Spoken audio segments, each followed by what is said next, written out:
وادی نیلم کے ایک دور افتادہ کونے میں رحمت نامی ایک غریب کسان اور اس کی بیوی زینب ایک چھوٹی سی کٹیا میں رہتے تھے۔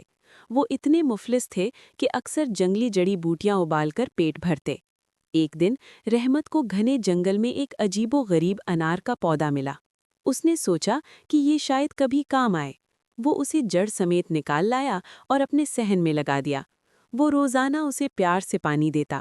وقت گزرا اور اس پودے پر ایک نہایت خوبصورت چاندی جیسا چمکتا ہوا سفید انار لگا۔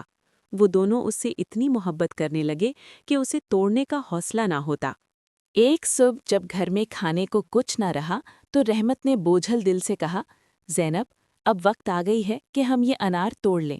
آج کا کھانا اسی سے بنے گا۔ زینب نے جیسے ہی چھری انار پر رکھی، اندر سے ایک درد بھری آواز آئی، آہ، ذرا آہستہ، چھری مجھے چبھ رہی ہے۔ زینب کے ہاتھ کانپنے لگے۔ اس نے آہستہ سے چھلکا اتارا تو اندر سے ایک نہایت حسین و جمیل لڑکی نکلی جس نے سرخ اور سفید لباس پہنا ہوا تھا۔ وہ دونوں حیران بھی تھے اور خوش بھی۔ انہوں نے اسے اپنی بیٹی بنا لیا اور اس کا نام گلے انار رکھا۔ اس کی نزاکت اور اخلاق بالکل شاہانہ تھے۔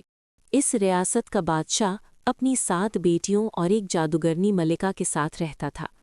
ایک دن محل کی ایک خادمہ پانی پینے کسان کے گھر رکی۔ گلے انار کو دیکھ کر اس کی آنکھیں کھلی رہ گئیں۔ اس نے محل جا کر ملکہ کو بتایا، ملکہ عالیہ، جنگل کے پاس ایک ایسی لڑکی ہے جس کے آگے آپ کا حسن بھی ماند پڑ جائے۔ ملکہ حسد کی آگ میں جل اٹھی۔ اس نے گلے انار کو پیغام بھیجا، میں تمہارے حسن کے چرچے سن کر تمہیں اپنی بہن بنانا چاہتی ہوں۔ معصوم گلے انار خوشی خوشی محل چلی گئی۔ ملکہ نے دھوکے سے اس کے ساتھ دوستی کا عہد کیا اور اسے محل میں ہی رکھ لیا۔ ملکہ جانتی تھی کہ گلے انار کوئی عام لڑکی نہیں بلکہ ایک پری زاد ہے۔ ایک رات جب گلے انار گہری نیند میں تھی، ملکہ نے کالا جادو کیا اور اس کے کان میں سرگوشی کی، اے گلے انار، بتا تیری جان کس میں چھپی ہے؟ جادو کے زیر اثر گلے انار کے لب ہلے، تمہاری سب سے بڑی بیٹی کی زندگی میں۔ اگلی صبح ملکہ نے حسد میں اندھی ہو کر اپنی ہی بڑی بیٹی کو زہر دے دیا۔ اسے لگا گلے انار مر گئی ہوگی، لیکن جب خادمہ نے بتایا کہ وہ زندہ ہے تو ملکہ پاگل ہو گئی۔ ایک ایک کر کے ملکہ نے اپنی 7 بیٹیوں کو قربان کر دیا، لیکن گلے انار ہر بار بچ گئی۔ آخری رات ملکہ نے اپنی تمام شیطانی طاقتیں جمع کیں اور گلے انار کو سچ بولنے پر مجبور کر دیا۔ گلے انار نے بے بسی سے کہا، دور سمندر کے پار ایک نیلی مچھلی ہے، اس کے پیٹ میں ایک صندوق ہے اور اس صندوق میں ایک ہیرا جڑا ہار ہے۔ اگر وہ ہار تم پہن لوگی تو میں مر جاؤں گی۔ ملکہ نے بادشاہ سے ضد کر کے وہ ہار منگوا لیا۔ جیسے ہی ملکہ نے وہ ہار پہنا، گلے انار کے سانس اکھڑنے لگے۔ اس نے مرنے سے پہلے اپنے بوڑھے والدین سے وصیت کی، مجھے دفنانا نہیں بلکہ ایک اونچی دیوار کے پیچھے پھولوں کی سیج پر لٹا دینا۔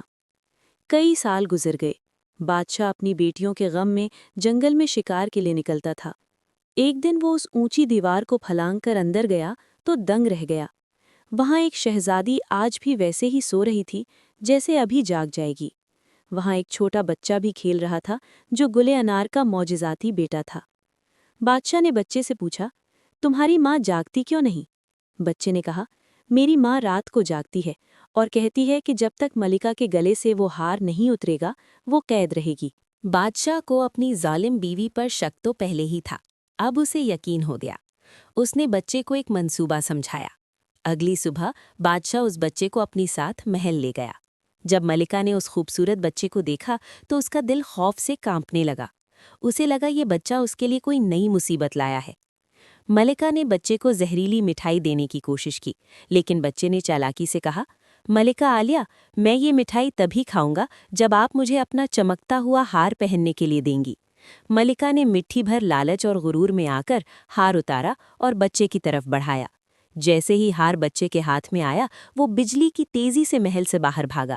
بچہ سیدھا اس دیوار کے پیچھے پہنچا جہاں گلے انار لیٹی تھی۔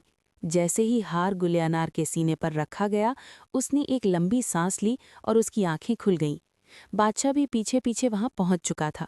وہ اپنی بیٹیوں کے قتل کا سچ جان کر غصے سے آگ بگولا تھا۔ گلے انار نے کہا، اے بادشاہ، میں تب تک محل نہیں آؤں گی جب تک اس جادوگرنی کو اس کے انجام تک نہ پہنچایا جائے جس نے آپ کی 7 بیٹیوں کو حسد میں مار ڈالا۔